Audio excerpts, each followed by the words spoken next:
आज का दूसरा विषय है अपनी दशा को बनाए रखना। यह पुनः दाजी द्वारा रचित नियति के निर्माण से लिया गया है। आध्यात्मिक दृष्टि से देखा जाए तो जब हम आध्यात्मिक पूंजी कमाते हैं तब हर सिटिंग के माध्यम से मालिक हमें अद्वितीय दशा प्रदान करते हैं। आप इसे वेतन के चेक की तरह समझें। क्या मैं इसे संभाल कर रखता हूँ? क्या मुझे पता भी है कि मुझे वेतन मिल रहा है? यदि मुझे इस बात का ज्ञान ही नहीं है कि मुझे कुछ मिल रहा है, तो मैं इसे बनाए रखने या सुरक्षित रखने या बढ़ाने का कैसे प्रयास करूँगा? कोई भी अपने माता पिता से केवल सुरक्षित रखने के लिए धन प्राप्त नहीं करता। यह हमेशा व्यापारिक उपक्रम द्वारा चरघांताकी रूप से अर्थात 2 से 4, 4 से 8 जैसे क्रम में बढ़ाने के लिए दिया जाता है। मालिक जब हमें एक दशा प्रदान करते हैं, वह केवल वैसे ही रखने के लिए नहीं दी जाती, उसे बढ़ाना चाहिए। अन्यथा मालिक भी माता पिता की तरह यह सोचकर निराश होंगे, मैंने इसे इतना कुछ प्रदान किया परंतु इसे यह भी ज्ञात नहीं कि मैंने इसे क्या दिया है। मालिक हमें हर ध्यान के पश्चात बहुत ही अद्वितीय आध्यात्मिक दशाएं प्रदान करते हैं। हम उन्हें समझने तक का प्रयास नहीं करते। हम उनके बारे में सोचते तक नहीं और ना ही हमें ज्ञात है कि हमें क्या मिल रहा है। इसलिए आपसे केवल अनुरोध ही नहीं बल्कि मैं आप सब से याचना करता हूँ कि ध्यान के पश्चात कुछ समय शांत बैठें, अपनी दशा को जानने और उस पर मनन करने का प्रयत्न करें। आपने इसके लिए कार्य किया है।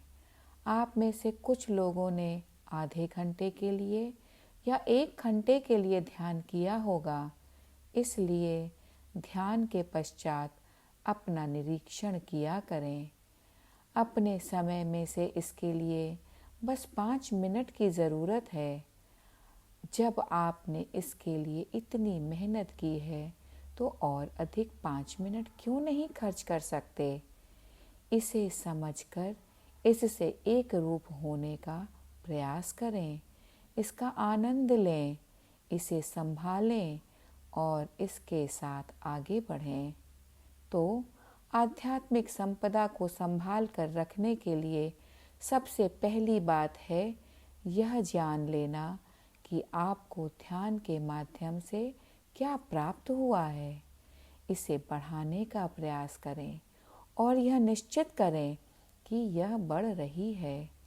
जब हम किसी छुरी को तेज करते हैं तो यह सब्जी काटने के लिए होती है। इसी तरह जब हम अपनी चेतना को तीव्र करते हैं तो इसका उपयोग दिन भर करना है। इसलिए हमें जानना चाहिए कि हमारी चेतना कितनी तीव्र है। सवेरे के ध्यान में आप चेतना का एक विशेष स्तर प्राप्त करते हैं, उसे बनाए रखें। सुबह की दशा पर अपनी पूरी पकड़ रखते हुए खुली आँखों से अपनी दिन भर की गतिविधियों में लगे रहें। क्या आप समझे कि दशा पर पकड़ बनाए रखें से मेरा क्या अभिप्राय है? मान लो कोई आपको चुटकुला सुनाता है। आपको चुटकुला याद रहता है ना? चुटकुला याद करके कभी कभी आप अकेले में ही हंस लेते हैं और आपकी माँ कहेगी, इसे क्या हो गया है? तब आपको समझाना पड़ता है, अरे मुझे वह चुटकुला याद आ गया था। तो इसी प्रकार सुबह की दशा इतनी अच्छी, गहन और तीव्र हो सकती है कि वह आपको दोबारा याद आ सकती है, बार बार याद आ सकती है। वह कहती है, मुझे कस कर पकड़ लो, मुझे अपने हृदय में पकड़े रहो।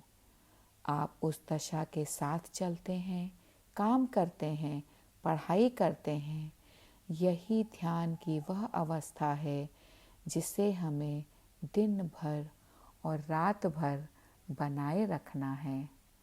जब हम उपहार के रूप में प्रदान की गई उस दशा को बनाए रखने का प्रयास नहीं करते, तो फिर दिन रात अपना वक्त इसमें लगाने का कोई अर्थ नहीं है। मान लीजिए आप कॉलेज में बहुत मेहनत करते हैं, जैसे आप लोग अभी कर रहे हैं, और डिग्री मिलने पर आप उसे फाड़ देते हैं। आपको नौकरी कैसे मिलेगी? मान लीजिए आपको नौकरी मिल भी गई और आपको हर महीने चेक भी मिल जाता है, लेकिन आप वह सारी राशि अपने प्रेमी या प्रेमिका पर लुटा देते हैं और घर में कुछ नहीं आता। आप अपने परिवार का भरण पोषण कैसे करेंगे? आप शून्य आमदनी से अपना घर नहीं चला सकते। हो सकता है आप अपने माता पिता के साथ रह रहे हों, घर बनाने के लिए बहुत मेहनत कर रहे हों ताकि आपका परिवार वहाँ रह सके, लेकिन हर महीने अपनी सारी कमाई आप उड़ा देते हैं। हर दिन हम अपनी उस दशा को बिगाड़ते जाते हैं जिससे दिव्य लोक में ईंट दर ईंट अपना घर बनाना है। क्या इस बात को आप समझ रहे हैं? क्या आप दशा को बनाए रखने की गंभीरता को समझ रहे हैं? हर सुबह का ध्यान उस ईंट की भांति है जिसे हम बनाते हैं। हम अपनी ईंटें खुद बनाते हैं और यहाँ ध्यान के द्वारा दिव्य लोक में हम अपनी हवेली भी खुद बनाते हैं। परंतु इसे केवल सुबह के ध्यान तक ही सीमित नहीं होना चाहिए। ध्यान के बाद का समय सबसे ज़्यादा उपयोगी होता है। यदि ध्यान के उपरांत उन 5 या 6 मिनटों का उपयोग हम अपने लाभ के लिए नहीं करते तो सब कुछ खो जाता है। या ऐसा है मानो आपके हाथ में कुछ था और आपने उसे खो दिया। बाबूजी के शब्दों में यह दशा गुलाब की खुशबू से भी ज़्यादा सूक्ष्म है। यह बस हवा में ही उड़ जाती है और आप उसे फिर नहीं बुला सकते। इसीलिए उन्होंने बताया है कि ध्यान के तुरंत बाद कुछ ऐसे काम हैं जिन्हें करने से आपको बचना चाहिए। यदि पंखा चल रहा है तो उसे चलने दें, यदि वह बंद है तो उसे चलाएं नहीं, क्योंकि जब आपके बाहर कुछ होता है तो आपका ध्यान उसकी ओर चला जाता है। ध्यान के तुरंत बाद हमें पानी पीने से भी बचना चाहिए। आप जानते हैं, जब कोई इंसान बुरी खबर मिलने पर रोता है तो ऐसे में उसे सांत्वना देने के लिए आप उसके पास पानी का ग्लास लेके जाते हैं। आप कहते हैं, कृपया पानी पी लीजिए, ताकि वह इंसान थोड़ा शांत हो जाए और रोना बंद करे। पानी उसकी दशा थोड़ी बदल देता है। पानी पिलाकर आप उसकी दशा को बहुत बुरी से थोड़ी बेहतर बना रहे हैं। ध्यान के तुरंत बाद पानी पीकर आप अपनी दशा बिगाड़ सकते हैं। यहाँ फिर वही बात होगी कि ऐसा करने पर आपका ध्यान अंदर से बाहर की ओर चला जाता है। अतः आपको ऐसे समय का उपयोग समझदारी से करना है। बाबूजी ने अभी अभी डाल दे गए कंक्रीट का उदाहरण दिया था, जिसका उपयोग तब तक नहीं किया जा सकता जब तक कि वह जम ना जाए। अगर आप सीमेंट डालने के तुरंत बाद उस पर चलना शुरू कर दें, या अपने कुत्ते को उस पर दौड़ने दें, या कोई उस पर लिख देता है, मैं मोनिका से प्रेम करता हूँ, ये निशान हमेशा के लिए वहीं रह जाते हैं। वह कंक्रीट हमेशा के लिए बिगड़ गया है। इस कंक्रीट की भांति हमारी आंतरिक दशा को भी स्थिर होना चाहिए। उसे हमारे हृदय में स्थिर हो जाना चाहिए। आप उसे लापरवाही से स्थिर नहीं होने दे सकते। आपको देखना चाहिए कि वह आपके अंतर में किस प्रकार स्थित हो रही है। महसूस करें कि वह आपके तंत्र को किस प्रकार सराबोर कर रही है। और जब आपको विश्वास हो जाए, हाँ, मैं उसे देख पा रहा हूँ, मैं इसका साक्षी हूँ, मैं अपनी खुली आँखों से भी उस पर पकड़ बनाए रख सकता हूँ, तब आप विश्वास के साथ उठ जाएं और चल कर अपना कार्य करें। जो दशा हमें मालिक से प्राप्त होती है वह कंक्रीट की तुलना में कहीं अधिक महीन और सूक्ष्म होती है। मात्र एक विचार या थोड़ी सी लापरवाही से हम उसे खो देते हैं। तो कृपया अत्यधिक सावधानी बरतें। आपने इसके लिए बहुत मेहनत की है, इसलिए 5 मिनट और लगाकर आप इसका आनंद लेने की कोशिश करें, आत्मसात करने की कोशिश करें और इस दृढ़ निश्चय के साथ उठें, मालिक, कृपया मेरी सहायता कीजिए, मुझे इसे विकसित करना है, मुझे आपकी सहायता चाहिए। मैं कम से कम इतना आश्वस्त होना चाहता हूँ कि यह बरकरार रहे। मैं इसे विकसित करने का हर संभव प्रयास करूँगा। आपको मार्गदर्शन भीतर से मिलेगा। एक बार आपका इरादा हो जाए, वे सहायता करेंगे। एक बार आपका ऐसा इरादा हो जाए, मैं विकसित होना चाहता हूँ, वह सहायता भी आएगी। परंतु आप में थोड़ी तत्परता और थोड़ा इरादा भी होना चाहिए। मैं इसे संभाल कर रखना चाहता हूँ। यदि हम अपने मिलने वाले उपहार को नहीं पहचानते तो ध्यान करने का कोई फायदा नहीं है। आपको ध्यान में भले ही बहुत गहन अनुभव हुआ हो, लेकिन बाद में क्या हुआ?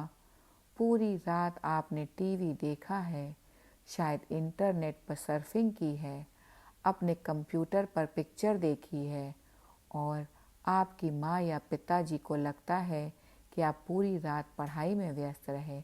मेरा बच्चा कितना अच्छा है, लेकिन आप अपना वक्त बर्बाद कर रहे हैं। अब क्या होता है?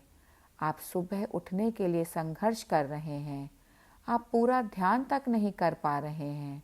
आप में से कुछ शायद अपने माता पिता को प्रभावित करने के लिए आंखें बंद करके ध्यान से बैठे हैं, फिर भी कुछ नहीं हो रहा है, या अगर कुछ हो भी जाए तो आप इतने उन्नीदे हैं कि आप कुछ भी संभाल नहीं पाते।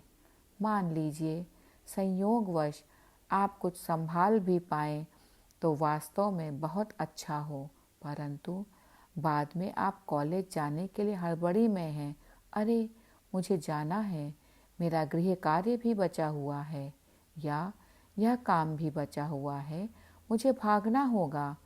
भाग दौड़ की इस प्रक्रिया में नाश्ते के लिए भाग दौड़, अपनी कार या स्कूटी की ओर जाते हुए भाग दौड़, कॉलेज तक का रास्ता पूरा करना, आप काफ़ी कुछ खो देते हैं।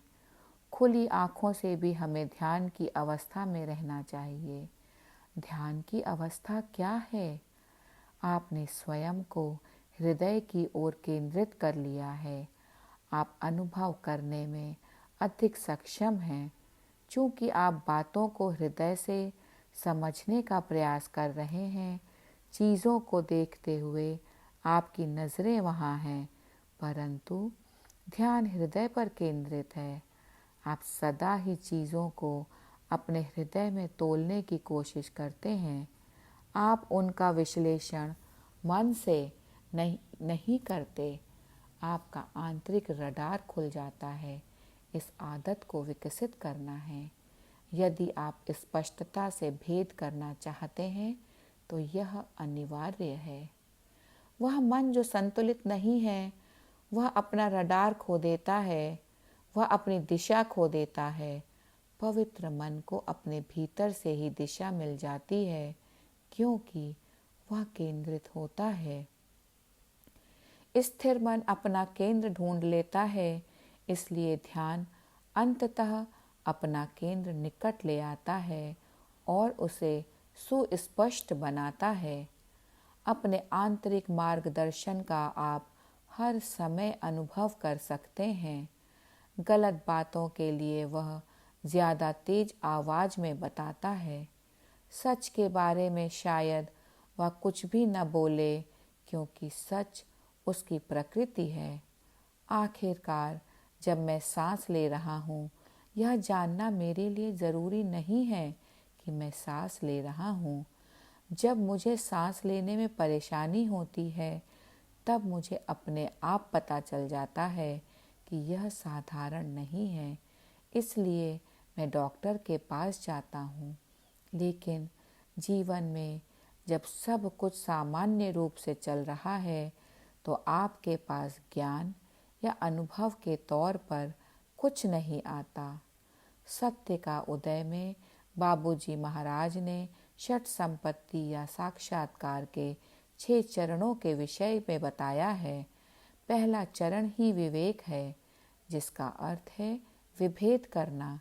इस विवेक के बिना इस सही या गलत के बीच भेद करने की योग्यता के बिना कि मेरे लिए क्या अच्छा है और क्या बुरा, क्या फ़ायदेमंद है और क्या नहीं, आर्थिक रूप से या अन्य तरीके से क्या हानिकारक हो सकता है, यह इंसान मित्रता करने योग्य है।